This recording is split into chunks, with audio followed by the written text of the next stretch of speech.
welcome back to the TV podcast on the Incomparable. We're starting a new rewatch podcast tonight, this time for the 1999 to 2004 sci-fi series Farscape. We're going to be covering every single episode, the good, the bad, and yes, the ugly. Each podcast will cover 2 episodes, and schedules willing, we'll be releasing a new episode every other week. I'll be your host tonight, Eric Scott, and joining me is my fellow escaped convict, Jason Johnson. Hello, everybody. All right, some quick background on Farscape. It was an Australian-American joint production series, produced originally for the Nine Network in Australia, and it aired here in the US on the Sci-Fi Channel from 1999 until 2002. So it was 4 seasons, each 22 episodes long. Then it was canceled on a nice, annoying cliffhanger, and then they managed to actually get the rights back and wrapped it up with the Peacekeeper Wars 2-part miniseries in 2004. So before we get started, just want to give everybody a little important note on what we found out when we started watching. For this rewatch, please use the episode order on Wikipedia, at least for season 1. As apparently we found out that the episode order on Amazon Prime is using the air date, not the production date. So that can cause some kind of like out of sync experiences where some characters reference stuff that hasn't happened yet if you watch the Amazon order. So for example, today we're doing seasons 1, episodes 1 and 2, according to the Wikipedia production order. But if you're watching Amazon, you'd be watching episodes 1 and 7. So that's a slight difference. So we'll try to add that Wikipedia link to the show notes, or you can just go to Wikipedia, look up Farscape, and go to the season 1 episode list. All right, enough admist trivia. Down to some fun. Jason, how did you get involved with Farscape? When did you start watching it? How much did you watch, et cetera, et cetera? So, Farscape is one of those fun shows that I actually completely missed. I knew about it, it was in the periphery, sci-fi community, all that kind of stuff. But at the time it aired, I had no access to any of the channels where it aired. There was obviously pre-internet access and all that kind of stuff. So, at least in the middle of nowhere where I live. So, I actually completely missed it other than just kind of being aware of it and wishing I could watch it. I remember, I think it was one of the first ones I can remember outside of the Star Treks to have some of the puppets and stuff that the puppets. I don't know what we call the Farscape aliens, but I guess we'd have to defer to maybe one of the other podcasts on Muppets to know. But so I completely missed some of the airing of it. But it's always been one of the shows that I've wanted to rewatch and just never found the time. So completely new to me as we go through it. And I'm kind of a hybrid of that. I knew it was on TV because we had Sci-Fi Channel back then. I think I was just recently married at the time, so I wasn't really interested, or we had other things to do, obviously, than watch TV. So I don't think I started watching it until late season 2, maybe. And I'm not sure if they're doing reruns back then, so I may have just kept going with season 2 and just kind of figured it out and just followed along as it went. And then I watched the whole rest of, seasons 2, 3, and 4. I was really mad, like I said before, when they ended it on a cliffhanger, like a la Blake 7, if you know that show where it ends and you're like, is everybody alive? Is everybody dead? What's going on? I hate this. It's canceled. And then 2 years later, they came out with that Peacekeeper War miniseries and wrapped up the whole thing and to a nice happy ending. Yeah, I tend to be a completionist, so the fact that I couldn't start at the beginning was one of the reasons that I just kind of stayed away from it, because if I can't, I figure if I missed it, I've already missed it, and I just kind of move on. So I'm glad to be able to go back to the beginning and work from there. Yeah, because I had started rewatching this, I don't know, a year or two ago. I think I watched the first couple episodes, probably the Amazon order, and I was maybe confused in the beginning. But then we stopped for other things because, the next shiny TV series comes on and you stop watching the old stuff, watch the new stuff. So I'm anxious to see what I've missed since I don't think I've seen everything before I started watching, you know, 20 years ago or whatever. So this will be fun. Yeah. All right, here we go. Let's recap. We'll recap the first episode, talk about it. Didn't do the same thing for the second episode. So we begin, obviously, with Season 1, Episode 1, entitled Premiere. We open on Earth. IASA astronaut Commander John Crichton and his best friend DK are about to test their theory that a spacecraft can overcome atmospheric friction to exponentially increase its speed using only a planet's national gravitational pull. That's basically a long-winded way of saying it's a more better slingshot maneuver, I guess. On his way to the space shuttle, carrying his Farscape 1 spacecraft, we meet John's father and former astronaut Jack Crichton. Jack gives his son a puzzle ring, originally given to him for good luck by cosmonaut Yuri Gagarin, and he tells John that he will get the chance to be his own kind of hero. The Farscape 1 launch goes as normal. However, during a critical moment, Mission Control detects some kind of electromagnetic wave approaching Farscape 1. It hits the ship and sends it through a wormhole to somewhere else. When Crichton finally regains his wits, he sees that he's nowhere near Earth and in the middle of a pursuit between several small ships and a much larger ship. Farscape 1 is clipped by one of the smaller ships, which spins out of control and crashes into an asteroid. Then Farscape 1 is pulled inside the large ship's hangar bay. Inside the hangar, a small drone appears outside of Farscape 1's canopy, startling John. Just then a fire breaks out inside his ship. John grabs his fire extinguisher, leaves the ship, and puts out the fire. And then two more drones appear and force John to march through the ship to what looks like a large command center with two aliens standing there. The large male warrior like alien grabs Crichton by the throat, lifting him off his feet Darth Vader style, and speaks something in a strange language, while another alien, a bald blue female, looks on. John is injected by one of the drones and can now suddenly understand the alien's language. Hey, that's pretty convenient. That takes care of several sci-fi plot devices right there. They tell him that they only brought him on board because of his ship and his technology that they think they can use to help escape their attacking ships. Since he's pretty much choking Crichton to death and getting nowhere, the large warrior throws Crichton across the deck. The warrior demands then help from a third alien he calls Pilot, who appears on a view screen. Pilot says he can't help while the ship's control collar remains in place.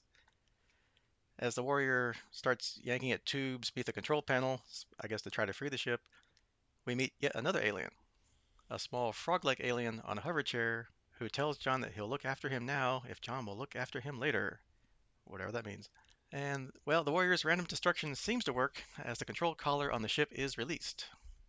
The warrior then yells for something called a starburst.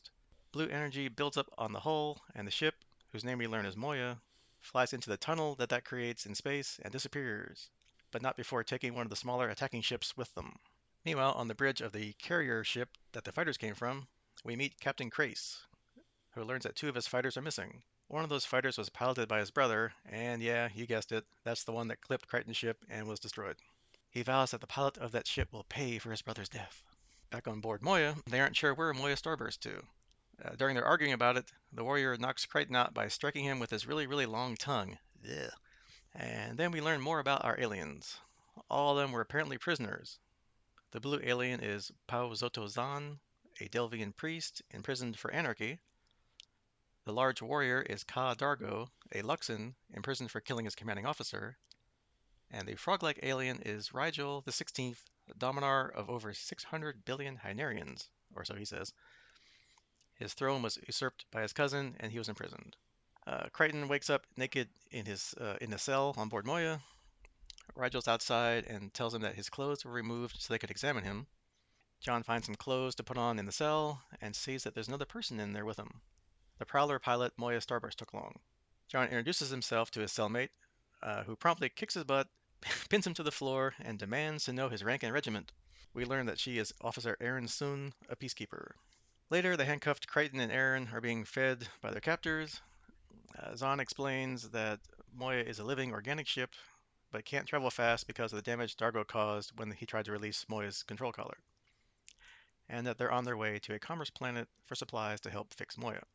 When the aliens go down to the planet, John and Aaron escape their cell, and they also go down to the planet in Aaron's prowler, and on the surface, Aaron transmits their location to Captain Crace's ship. When Dargo learns that John and Aaron have escaped and that a Peacekeeper command carrier is approaching the planet, he tells Zahn they have to leave.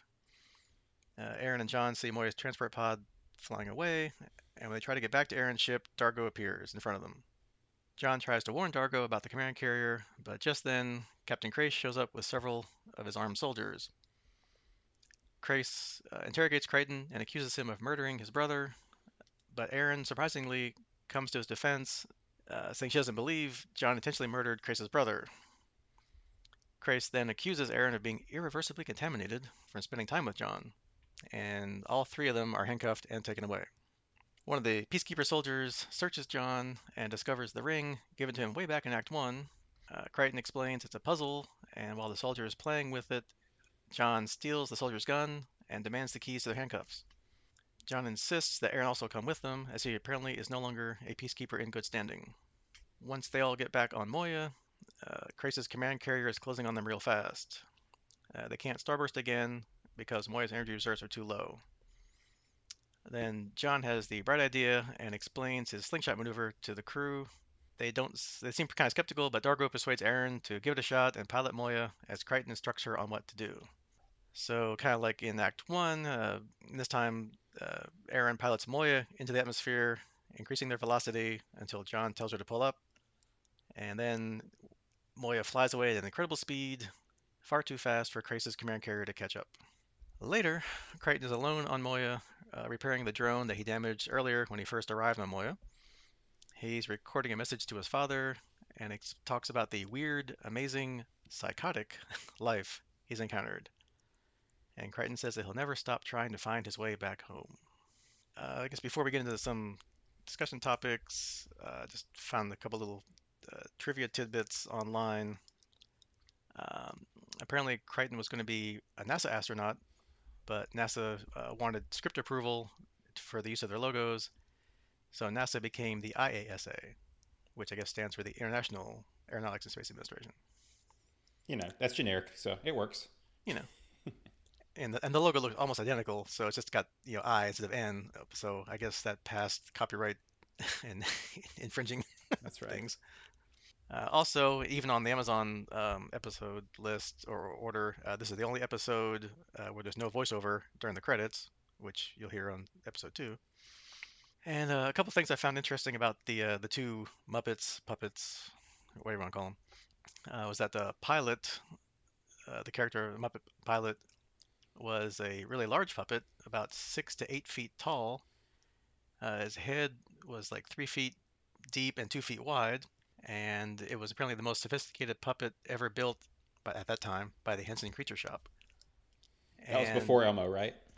yeah, well, I don't know, but or at least not as popular as Elmo. Yeah, and apparently you would think being that big it would be controlled by a lot of people, but it was entirely computer controlled and allowed uh, only a single puppeteer to handle it. Conversely, Rigel, on the other hand, was animated by at least 4 puppeteers. John Eccleston, the main puppeteer, who does the voice also, did the head with one hand and then had like a control on his belt to do the lip syncing with the lips with his other hand.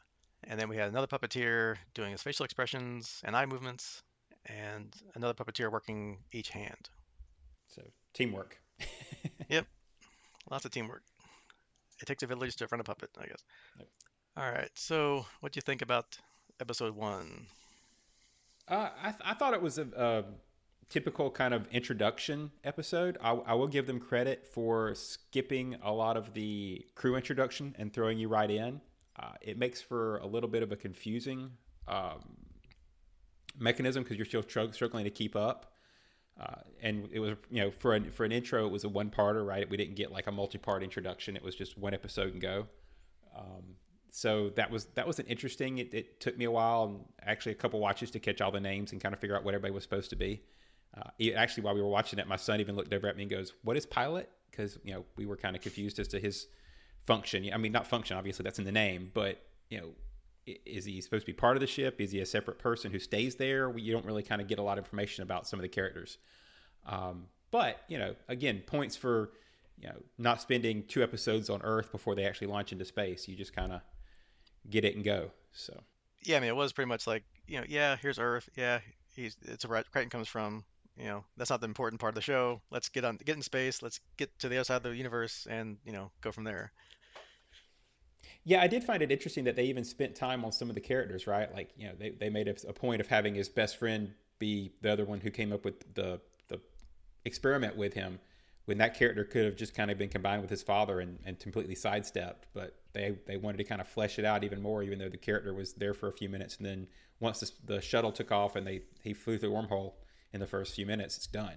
So Yeah, and even like on the ship, we had that I don't know chair moving, plot moving, part where they, all the characters explain to each other, oh yeah, I'm an escaped prisoner too, and my name is this, and here's why I'm here. Here's why I'm a prisoner. I killed my commanding officer. Oh, I'm an anarchist. Oh, I'm a former ruler. So they kind of jammed every character into like a 3-minute scene. Exposition. Yeah, we just need little badges that says "Hello, my name is." But again, Yeah, points for moving the plot along and actually showing more action and less.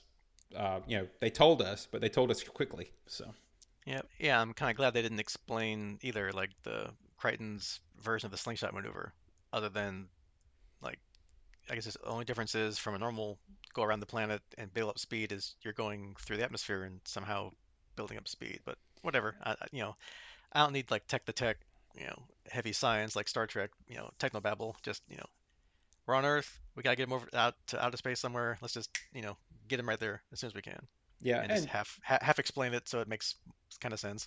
and as a child of the '80s, I'm always happy to see space shuttle footage, even if it's stock footage. It just kind of brings me back. So And I guess I'm sure we'll see Crichton's father later, because you got like a well, to me, a big name actor, Kent McCord, playing Crichton's father. I remember Kent from Adam 12, growing up in the 70s, and I even had an Adam 12 lunchbox among other lunchboxes back in grade school. So I'm assuming, and plus because Crichton's recording, notes to him or something, that assuming he's going to show up later. yeah, kind of a precursor to the Iron Man recording into his helmet kind of thing from modern Mhm. time. But it's good to see the traditional cassette recorder. I will say that that's one of the things I would have liked to have seen them spend time on at the beginning is setting up his relationship with his dad a little more. I mean, we get kind of a walk down the tunnel to the ship, as he's walking him out scene, but they could have set up a little more interaction between the two of them since that may be a plot device going forward is him talking to his dad and all that. But again, Yeah, economy of time. So yeah. I mean, that's not the real focus, so you have to move on. But they did try to set it up at least where it's kind of like his dad was an astronaut. He walked on the moon. I guess he was a big name. So Crichton kind of feels like he's in his shadow. Like he's not, I guess, not getting the recognition he deserves, but more like I guess he has to probably try harder because he's the son of the great Jack Crichton. and they set it up as his dad was the traditional probably military officer who became an astronaut kind of warrior astronaut, and Crichton's well, John Crichton is more of our scientist, explorer, peaceful type character. So it kind of brings him in as not being a warrior, right? He didn't come in with military experience or anything. At least that's the assumption. Yeah, I mean they don't make a deal out of it. It's more like he's a scientist and he and his friend thought up this theory and they're out there testing it. He's not the military astronaut. He's just like a civilian astronaut. Yeah. Right. And another kind of thing I liked where, apart from like the technobabble-ish, just get that out of the way and go half across the universe, the other trope they kind of get away with is the universal translator. So, Crichton gets injected by some microbes from one of those little drones and suddenly can understand everybody. Very like Babelfish like. Yeah, yeah, and it skips the let me pull out my translator and type in what you said or have it listen to you, and we just kind of gloss that over. One quick injection and we move on. So Yeah, or just assume that everybody somehow can understand each other and we don't talk about it. yeah, And I'm sure they'll talk about this again either, but at least we know if you watch the first episode, okay, this is how everybody understands each other. Let's just move on. yeah. English is the common language of the space. It's no big deal. Exactly. All right, so this is the first episode. Like we said before, we got, plot dump, character dump. So what do we kind of think about so far anyway, each of our main characters? I know you kind of talked about Crichton a little bit, but what's your initial impressions about Crichton? Yeah, I mean, like you said, I think they went out of their way to point out he's the scientist, he's not the fighter.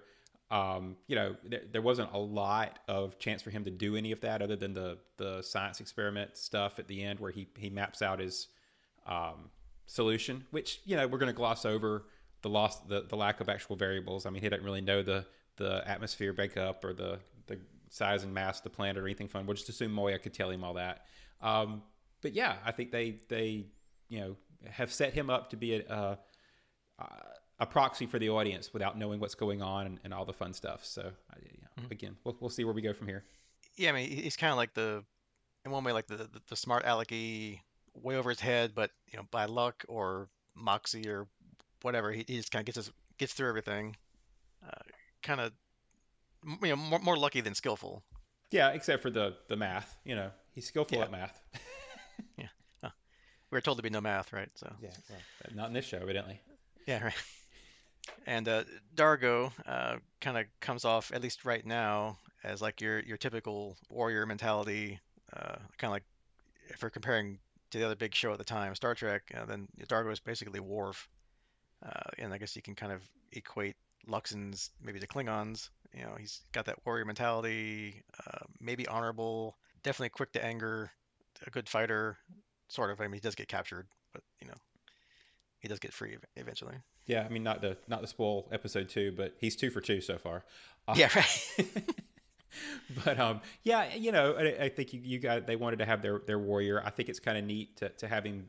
When they're doing their backstory exposition, they discover that they discuss the fact that he's very young and only been on 2 campaigns or something. So, Mhm. while he's obviously a warrior race, he's not necessarily the senior expert from the warrior race. So it kind of gives him a chance to hopefully play with inexperience as well as his confidence.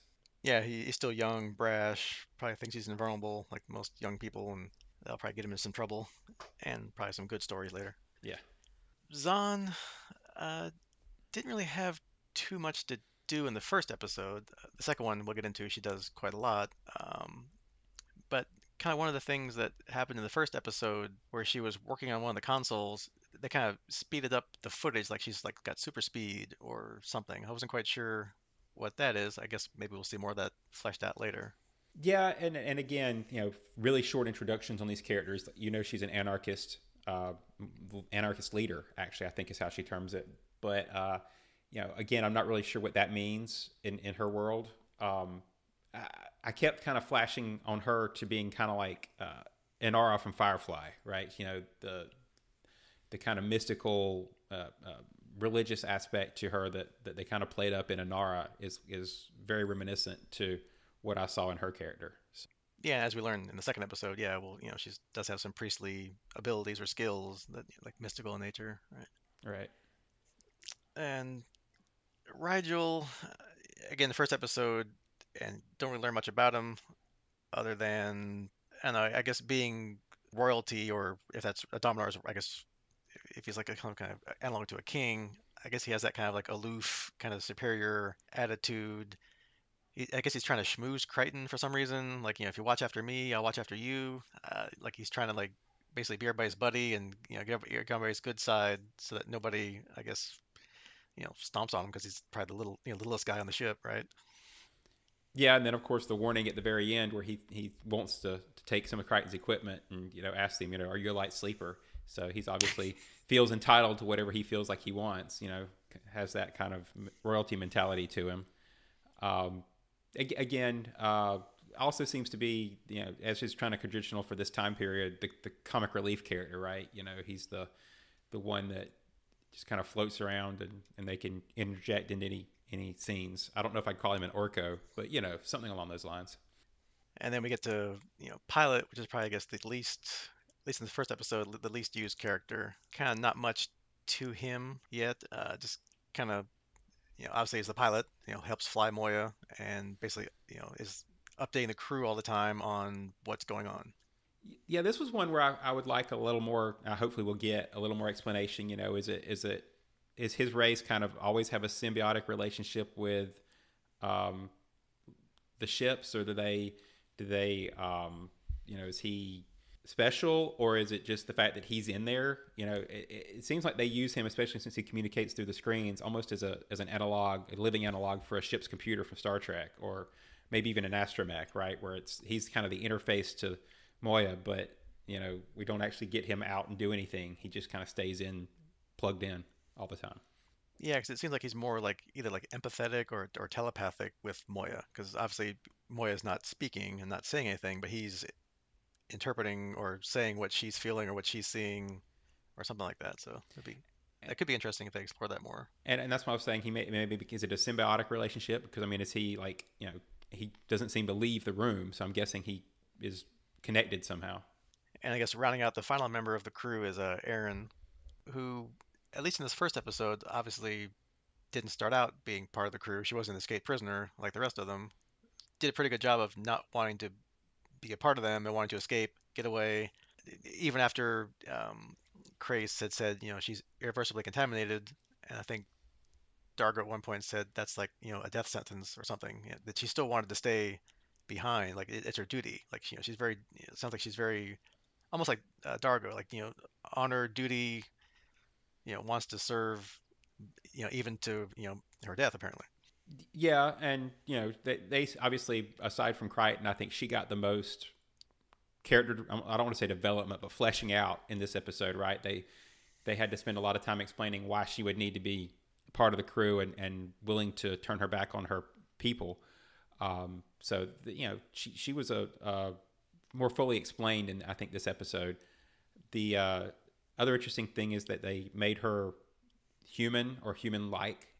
She's not a person in costume. She's not a puppet. So she gets to be the human analog that Crichton relates to, and I don't know if they're going as far as attracted to, but definitely kind of is more some compatible with, just because of feeling like he's got another quote human to interact with. Yeah, and even back when they first, introduced to each other in the cell, where she's asking him like for his rank and regiment, like she thinks that he's also like a peacekeeper. So I don't know if everyone that looks like them in that side of the world, that universe, are all peacekeepers. Are they all part of that same organization? And there's no civilians, or is it just because he had like a uniform-looking thing on? Well, I guess no, he didn't. He had just normal clothes on. So yeah, she just assumed he must have been someone else like her. Right. So it'll be interesting where they take that from there. And then finally, I guess we get our big bad, at least for this episode, probably for the season, given that quote unquote Crichton killed his brother, is Captain Crace. Kind of seems like your typical, I don't want to say evil mustache twirling commander, but he's got that like arrogant authority. He's like sometimes berating his staff. Sometimes they seem afraid of him, sometimes they don't. And kind of seems like, at least in this episode anyway, he's going against his orders by going after Moya and to capture his brother's killer. So I don't know if that's going to have any repercussions later. If we see more of Peacekeeper Authority or more Peacekeeper ships other than this one, we'll see. Yeah, I think a lot of that's going to depend on how big they make the peacekeeper, you know, army. Right? Is it a large, unit, and he's just got one small ship out of it, or is he a pretty high ranking, and therefore he'll have less repercussions and can go off on his own? That'll be an interesting thing that to see. I almost picture him as the analog for the colonel in A Team, who's constantly tracking them down. They're going to bounce from place to place, doing good and interacting with locals, and he's going to be one step behind them, giving chase and motivating the plot. So it'll be kind of interesting if they can have chase scenes and flip a couple jeeps. We'll be in good shape. Right. And I guess now that they're off in these uncharted territories, I think they call it, or uncharted region, that apparently these peacekeepers don't have much of a presence out there. So yeah, now if he's gone totally rogue and is chasing after Crichton way outside his jurisdiction, yeah, that could be interesting. Yep. All right, and that brings us to episode 2 of season 1, titled IET. We start out on board Moya as a loud siren is going off all over the ship. Pilot eventually neutralizes the noise, but clarifies that he's only dampened the noise, that the beacon is still going off. Aaron identifies the siren as a beacon that was installed on Moya during her captivity, which is broadcasting the location to any peacekeeper ship nearby. John suggests that they can reduce the beacon's range by submerging it in water, and by it, the entire ship, right? There's a nearby planet they pass that fits the bill. Pilot clarifies that it's risky, but Moya's willing to try. I believe there's actually a reference to the fact that he tells some story about another Leviathan possibly trying this maneuver, but it's only a story. They're not really sure if it'll work. They land on the planet, but it's actually not just water. It's a watery bog, and Moya begins sinking in the mud. The beacon temporarily handled, the crew turns to Hal to remove it from Moya's primary neural nexus. Rigel is the only one small enough to get into the section where it is. There's a restriction and security thing to keep the little droid robots from actually getting in there. Pilot says the removal will cause Moya great pain and she may even die. They discuss the situation and discover that there's a common anesthetic called chlorium that would help dull Moya's pain, but there's none currently on the ship because it's one of the few cargoes that they're not allowed to transport. John, Dargo, and Aaron leave Moya and go to track down some of it on the planet. John said, as they kind of explore the planet, John says that the planet reminds him of Louisiana or possibly Dagobah, and kind of makes a Yoda reference to Aaron, who completely misses it. Using a tracking device to follow the chlorium, they run into some locals who probably saw or heard the ship land and have come to investigate. Dargo and Aaron lead the locals away so John can continue the search.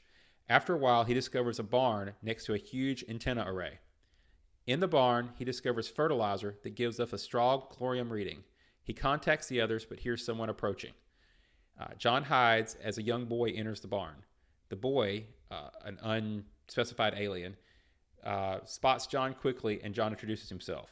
The boy says his name is Fostro, but he then runs away when John tells him he's from outer space. Crichton runs into the boy's house after him, and Fostro shoots him with a large one-light device that paralyzes him. Fostro's mother shows up and is surprised to see an alien from outer space lying on her kitchen floor. The paralysis wears off, and Crichton explains who he is. The mother is scared and tries to leave, but Crichton bluffs her to get them to stay. Back on the ship, Moya's pain is getting worse. Zahn decides they can't wait for the others and persuades Rigel to help. Zahn will use some of her priestly skills to help share Moya's pain. This is kind of the priestly abilities we kind of hinted to earlier, in hopes that will give Rigel enough time to remove the beacon. Back in the house, John explains to the mother, Linnea, what he's looking for and tells her he understands what she must be going through, meeting someone from another planet. Linnea makes breakfast while explaining that she works for the military who funds her search for extraterrestrial life. John will be a great prize, but she's concerned how the military would treat him. While she's serving the food, Crichton's analyzer goes off, which freaks her and Foster out. John scans the food and finds there's chlorium in the breakfast. He tracks it to a large can in the kitchen and asks what's in it. Just then, they hear vehicles approaching. The military has shown up. Fostro hides John in his room. On Moya, Rigel keeps cutting the beacon free, but it causes Moya intense pain, and Zahn passes out. Pilot calls and says the water and atmospheric pressure is getting too much for Moya.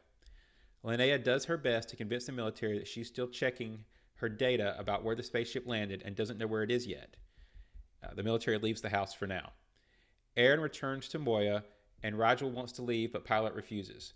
Zahn says Rigel needs to keep removing the beacon, but he doesn't want to. Aaron tries to grab him, and he bites her arm. Zahn realizes Rigel is afraid, and he confesses that he doesn't know what he's doing, as he had always had servants to do everything for him. Meanwhile, Crichton is explaining wormholes to Linnea, who understands the theory, being a fellow scientist. She helps John contact Pilot using her communication gear. Then Foster comes in, saying the military caught an alien outside. Crichton looks out the window and sees Dargo surrounded. Dargo is tied up in the barn, and Linnea gets mad at John and demands to know what kind of ship he was on. He says that while he's a scientist, the others were prisoners. Linnea gives him a sack of chlorium and tells him to leave, but he won't go without Dargo. Linnea shows the military commander the recording of Pilot talking to John and gives him false coordinates, which causes most of the military to leave, giving Fostro a chance to distract the guards, and John sneak up behind them and knock them out with a shovel, freeing Dargo. John thanks Linnea and kisses her goodbye, which apparently isn't a custom on their planet. Fostro shakes Dargo's hand and says goodbye. Back on Moya, Rigel finally finishes cutting the beacon free. John and Dargo arrive, and Aaron tells Pilot to take off, but Pilot can't because Moya is still in too much pain. John arrives just in time to give Rigel the chlorium, and they spread it on Moya's wounds. He even eats some of it, because why not? The chlorium works, and Pilot takes Moya back into space. Aaron finds John watching the planet through a window and asks if he's going to miss that rock. Not that rock, John answers, meaning possibly something else he's leaving behind. A couple of trivia items from this episode. There's a point where Aaron says crap instead of dren, which is one of the only times that Earth words were unintentionally spoken by non-human characters within the series. On the set, the actors would often use real words when rehearsing a scene. Another interesting fact is, despite not having the translator microbes injected into them, the population of the planet is evidently able to understand Crichton and the rest of the crew. This came up as a question in the pilot's log, which was something that Sci Fi Channel kept during the series' run. And according to Pilot in the log, the planet must have had contact with other worlds because the soil contained translator microbes, enabling the natives to understand the crew of Moya. So, Eric, what'd you think of this episode? Uh, I guess good and bad. I mean, it's a good second episode. They kind of build off what happened in the first episode. The crew is still trying to figure each other out, but kind of the plot. I like some of the plot, which we'll talk about in a minute. But then others, it's like the kind of like the old trope of like of course aliens land in the middle of a swamp, and there's like country bumpkins out hunting for them, and with their guns and their dogs, and but then the Yeah, rest of it made it more seemed sense like a after really that part. But yeah, it seemed like a really quick jump to me to for a second episode to right away throw them into a place that an untechnological society, right? I mean, here from our point of view, we finally made it into space. We've got a bunch of aliens. We've got spaceships and all this kind of stuff, and immediately they throw us into an alien race that basically this is first contact, right? This is their first interaction with quote aliens. So it seemed really quick in a run to do that. Like you said, it did kind of flow plot wise from the previous episode on them needing supplies and trying to figure out how to escape and all the things that are going on as part of their escape. But it just seemed really quick in a run, in my opinion, to jump to the untechnological alien civilization.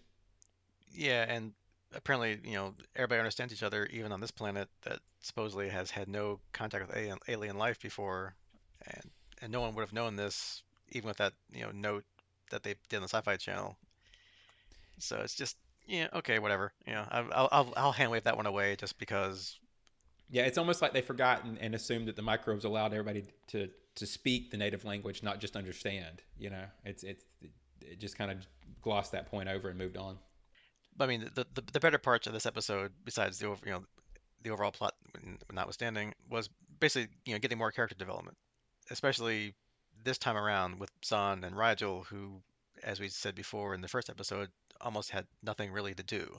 So at least this time they were kind of integral to the, I guess you want to call it the B plot on Moya. Zahn's revealed that she's got these mystical powers where she can't dull people's pains or creatures' pains, but she can like share it. Which I guess being like if she shares it, then she's taking some of it away more or less and helping Moya kind of get through the pain as Rigel's cutting out the beacon from her neural nexus there. Yeah, I completely agree. I think that it's a good point that while they didn't get a whole lot of development, it was more the other characters in episode one.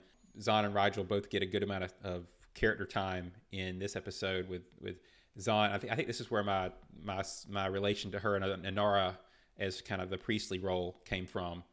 And Rigel gets the great line about he always had servants to do this for him, so now he's having to learn to function on his own and give himself some development as well. And that just kind of leaves, I've already lost his name, Dargo, as just his character development is he can get caught. So yeah, Yeah, which I guess does kind of prove that Dargo is the new Worf because every episode of Star Trek, Worf basically gets his butt kicked by everybody.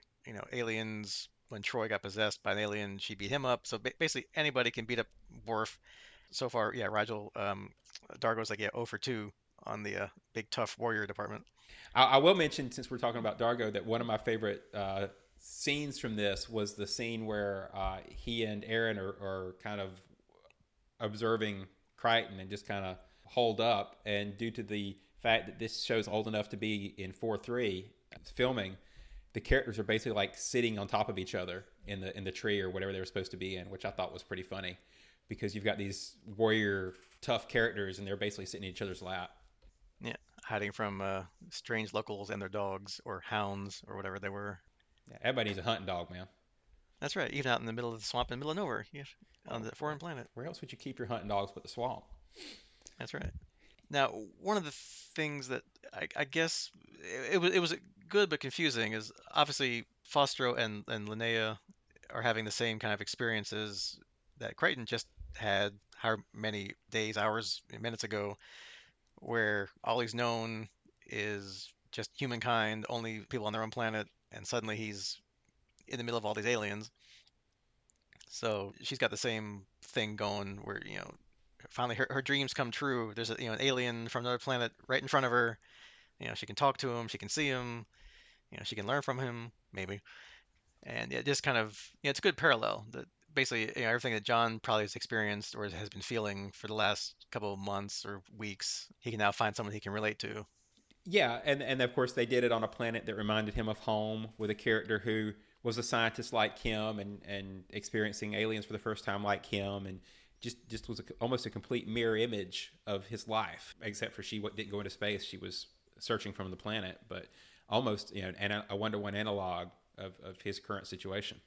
Yeah, I mean, pretty much they're like at the same kind of technology level as Earth, and apart from just the sets looking like a normal barn, a normal house, a normal kitchen, they take him to Foster's bedroom, which looks like a normal kid's bedroom. So yeah, he's basically surrounded by that feeling of home. I don't know if he was getting kind of homesick or if he was just Or seemed a Dagobah, little take your pick.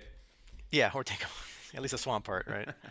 But the part that kind of confused me at the end was when he, like, I don't know how long he was on the planet, a couple hours maybe, I don't know, but he seems to have this, I don't know if it's like a relationship with Linnea or something where like when they're leaving, he kisses her on the cheek and she like looks shocked and he's like, "Oh, I guess you don't do that here." But so I'm just trying to figure out, is it was she like a love? Was he like in love with her or just sorry to leave? These feelings of home or something. I couldn't quite figure it out. Yeah, I think I'm going to chalk that up to homesickness, right? I mean, he's it's his first planet that reminds him of home. It's his second planet total, but it's his first one that reminds him of home, and a civilization that reminds him of home, and a person that reminds him of home. So I'm giving him credit for this is just a homesick episode, and we'll move on because I kind of mentioned it when I said that was Erin was the only other character that they made a human analog looking person, and I kind of get the feeling that she's supposed to be the long term love interest on the show as it goes on. But I guess they wanted to give John a Captain Kirk moment on the planet first and introduce him to a couple aliens and then let him go off. I'm not really sure what they were going for there, but I'll go with the homesick angle and move on, I think. Yeah, and I guess, being the like you said, the lead of the show, it's nice for him to have his moment. And he Yeah, gets to relate this, some people who are not. I mean, he does encounter the military, but they're not peacekeepers. They're not shooting at him in space. They're not on a death hunt to hunt him down because he killed their brother. So he gets a little bit of time to interact with other aliens. yeah. Although to Linnea's point though, like if she did turn him over to the military, what would they have done with him? Probably the same thing that Crace had said he wanted to do to Crichton, like examine him, like dissect him, learn what makes him tick. Which that's your typical military movie TV reaction to aliens, right? Well, and the title of the episode was IET, so we get our ET reference there too. You have an episode full of aliens landing on a foreign planet trope. No Reese's Pieces though. I was disappointed. No Reese's Pieces. Yeah. Although apparently that chlorium must taste really good. They use it for baking. Rigel just eats it raw. I mean, must be some good. It's also an anesthesia. It's like the old Saturday Night Live skit where it's a floor wax. It's a dessert topping. No, it's both. Multi-purpose. I also kind of like that Rigel's kind of getting the reputation, I guess, of being like a glutton. He was eating a lot on the first episode when they're eating dinner. Now he's like wolfing down random cargo like that they bring on board the ship for Well, anesthesia. And suddenly it's like, oh, son, this smells great. Let me eat some of it. I don't even know it's anesthesia, but hey, maybe it tastes great. I don't know.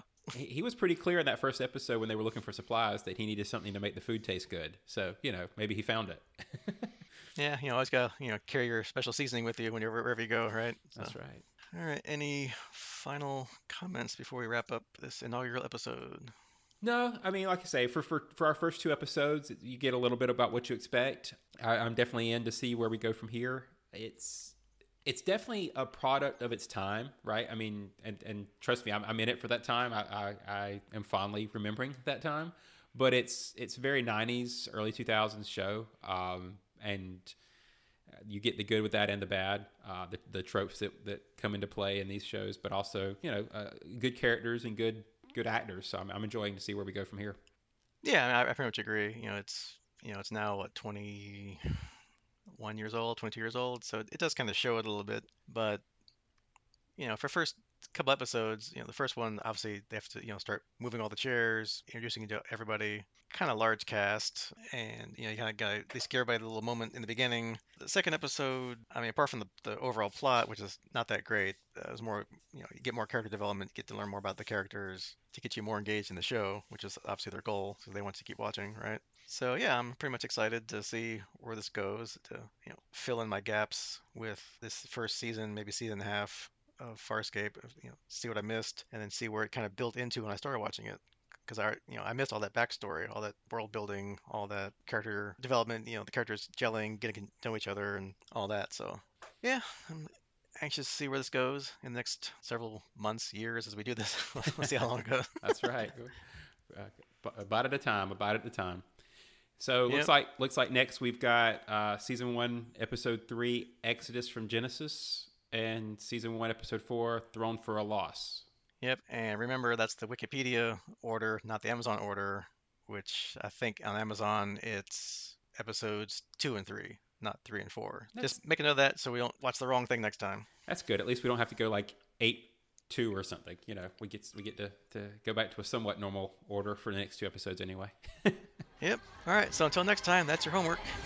Episodes 3 and 4. We'll see you next time.